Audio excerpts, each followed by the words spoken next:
hábitat que culminó en el periodo del Shah Jahan, quien ordenó la construcción del Taj Mahal, uno de los edificios más hermosos del mundo.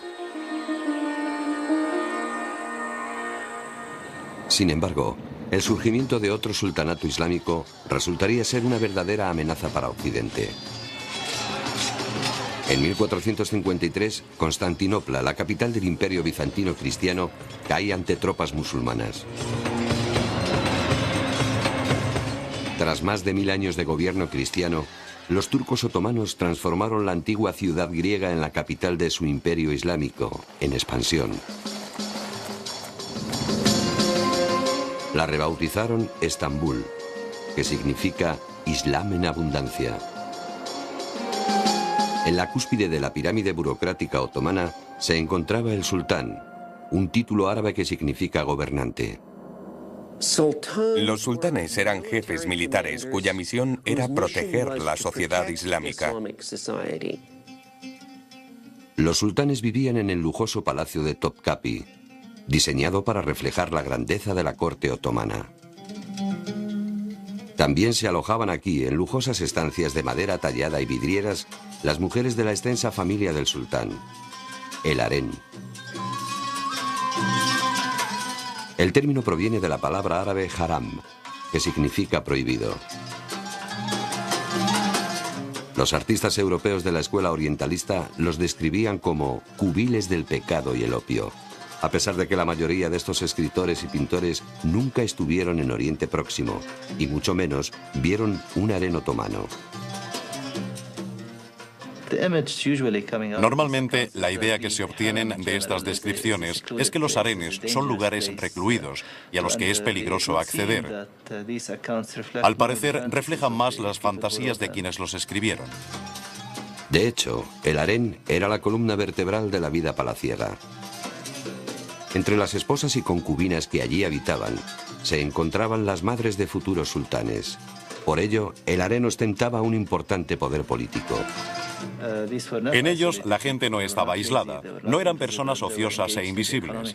Estaban implicadas en la vida económica, invertían en negocios a largo plazo y en el comercio interno. Construían fundaciones caritativas, comedores de beneficencia, mezquitas, colegios.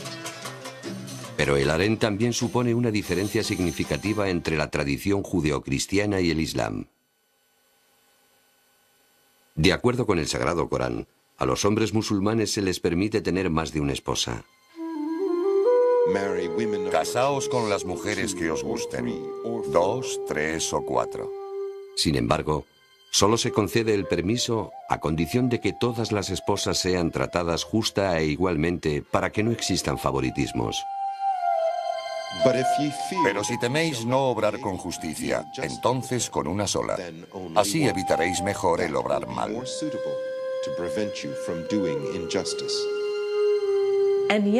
Con todo, muchos hombres musulmanes a lo largo de la historia han interpretado como una especie de mandato el hecho de casarse con más de una mujer.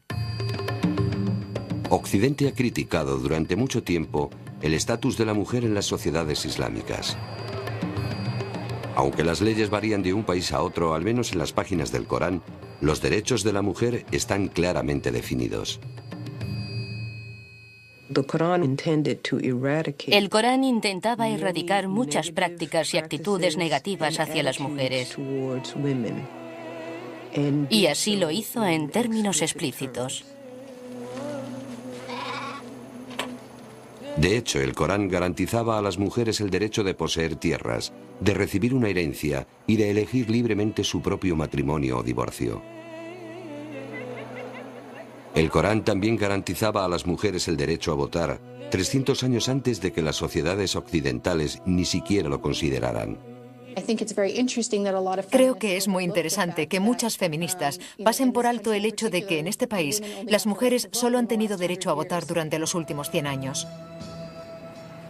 Aún hoy, en algunas zonas del mundo islámico, muchas mujeres tienen vidas duramente restringidas. Para los occidentales, el tradicional velo llevado por las mujeres musulmanas, llamado hijab, se ha convertido en un símbolo de opresión. Recuerdo que una vez iba por la calle y una mujer me miraba fijamente. Vino derecha hacia mí, me puso la mano sobre el hombro y me dijo: cariño, ahora estás en América, no tienes por qué llevar eso aquí. Para mí el hijab solo son 115 centímetros de tela. Resulta irónico que se haya convertido en objeto de tanto interés, tanto para la comunidad musulmana como para los no musulmanes. Cubrirse la cabeza es algo característico de varias grandes religiones. Aún hoy, muchos cristianos y judíos continúan respetando este antiguo símbolo de humildad ante Dios. Asimismo, algunas mujeres musulmanas eligen llevar el hijab solo durante los rezos y otras ocasiones religiosas. Yo no llevo el hijab, decidí no hacerlo. Creo que la modestia es algo que viene del interior. No solo se trata de un pañuelo o de un trozo de tela. Eso no te convierte en un buen musulmán. Literalmente, el Corán requiere modestia de los hombres y de las mujeres. Pero la elección de cubrirse, desde la ocultación total del burka afgano al menos riguroso chador iraní, refleja las preferencias culturales, no los mandatos de Alá.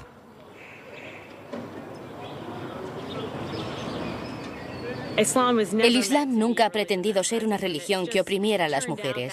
Solo ha resultado ser así por la manipulación de la gente que verdaderamente expresa su propia cultura patriarcal y tribal. Es un reflejo de cómo era la sociedad antes de que apareciera el Islam en el mundo. Aún así, a finales del siglo XVIII, ningún velo pudo proteger al Islam de la intrusión de Occidente.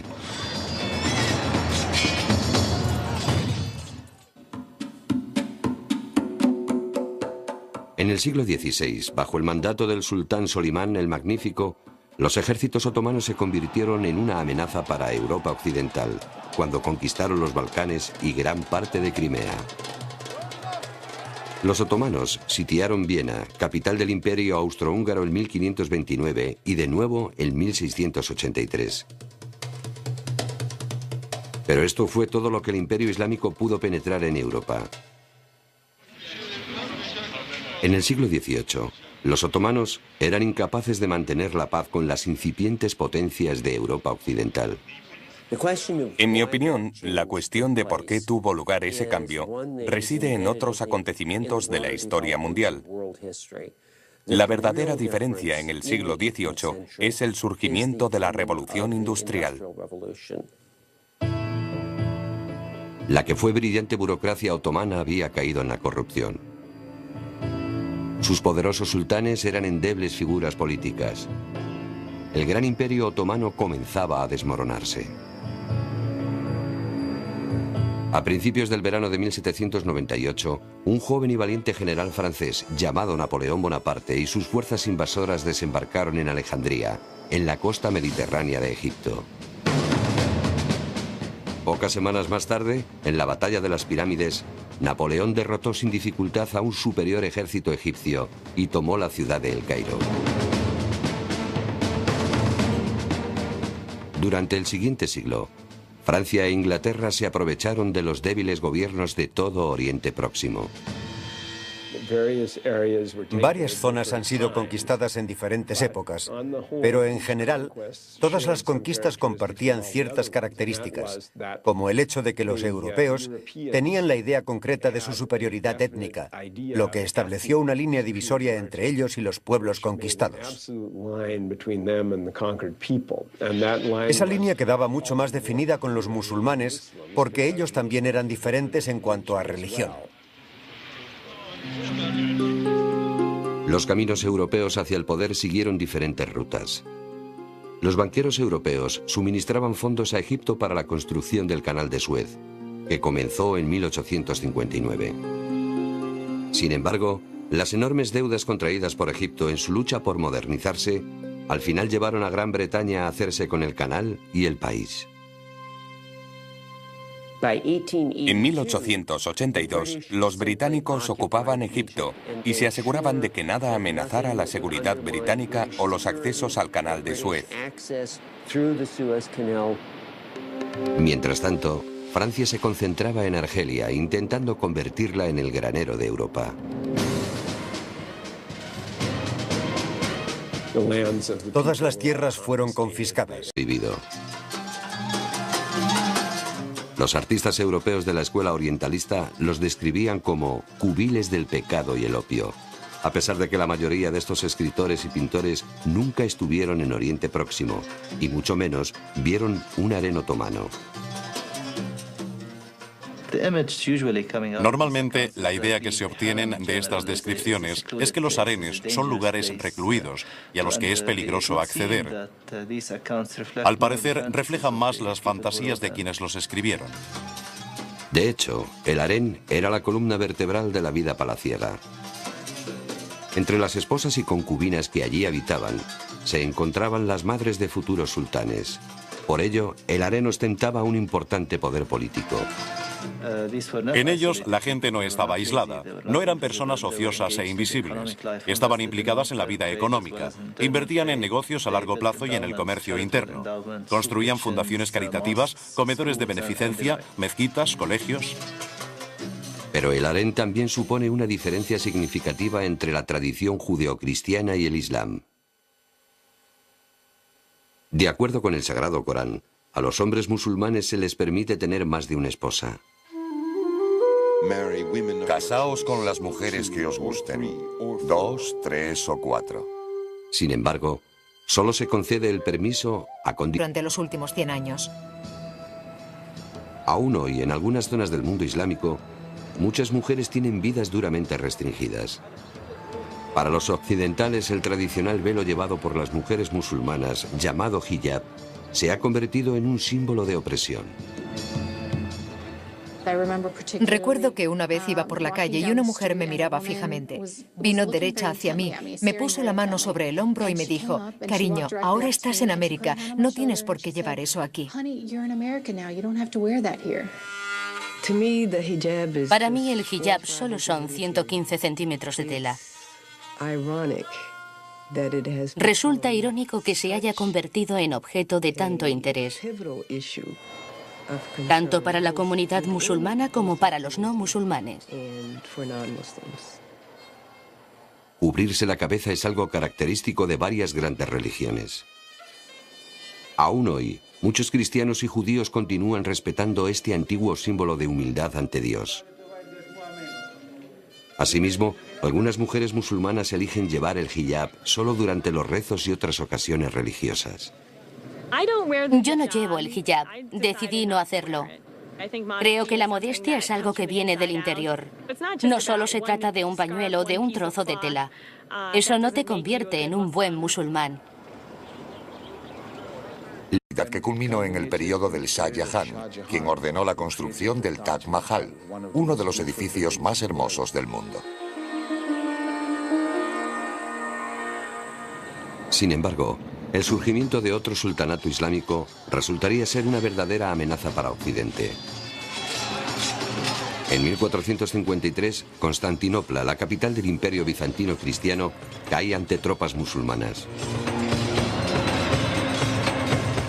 Tras más de 1000 años de gobierno cristiano, los turcos otomanos transformaron la antigua ciudad griega en la capital de su imperio islámico, en expansión.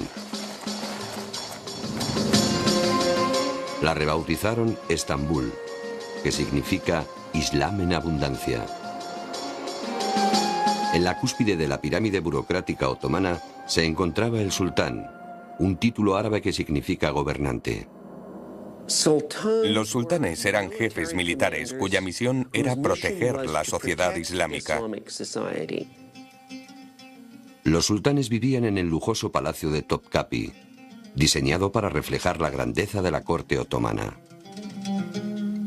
También se alojaban aquí, en lujosas estancias de madera tallada y vidrieras, las mujeres de la extensa familia del sultán, el harén. El término proviene de la palabra árabe haram, que significa prohibición de que todas las esposas sean tratadas justa e igualmente para que no existan favoritismos. Pero si teméis no obrar con justicia, entonces con una sola. Así evitaréis mejor el obrar mal.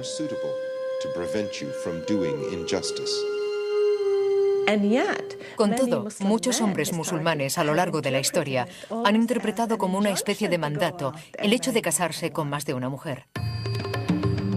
Occidente ha criticado durante mucho tiempo el estatus de la mujer en las sociedades islámicas. Aunque las leyes varían de un país a otro, al menos en las páginas del Corán, los derechos de la mujer están claramente definidos. El Corán intentaba erradicar muchas prácticas y actitudes negativas hacia las mujeres. Y así lo hizo en términos explícitos. De hecho, el Corán garantizaba a las mujeres el derecho de poseer tierras, de recibir una herencia y de elegir libremente su propio matrimonio o divorcio. El Corán también garantizaba a las mujeres el derecho a votar 300 años antes de que las sociedades occidentales ni siquiera lo consideraran.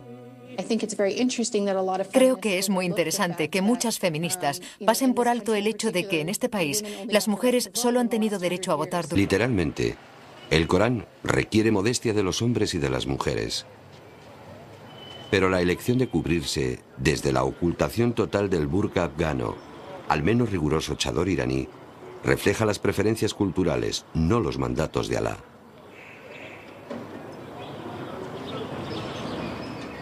El Islam nunca ha pretendido ser una religión que oprimiera a las mujeres. Solo ha resultado ser así por la manipulación de la gente que verdaderamente expresa su propia cultura patriarcal y tribal. Es un reflejo de cómo era la sociedad antes de que apareciera el Islam en el mundo. Aún así, a finales del siglo XVIII, ningún velo pudo proteger al Islam de la intrusión de Occidente.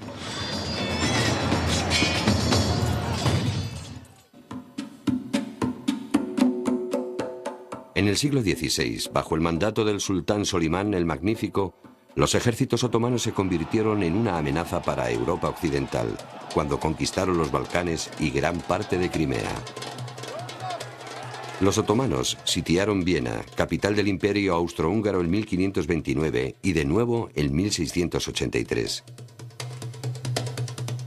Pero esto fue todo lo que el Imperio Islámico pudo penetrar en Europa. En el siglo XVIII, los otomanos eran incapaces de mantener la paz con las incipientes potencias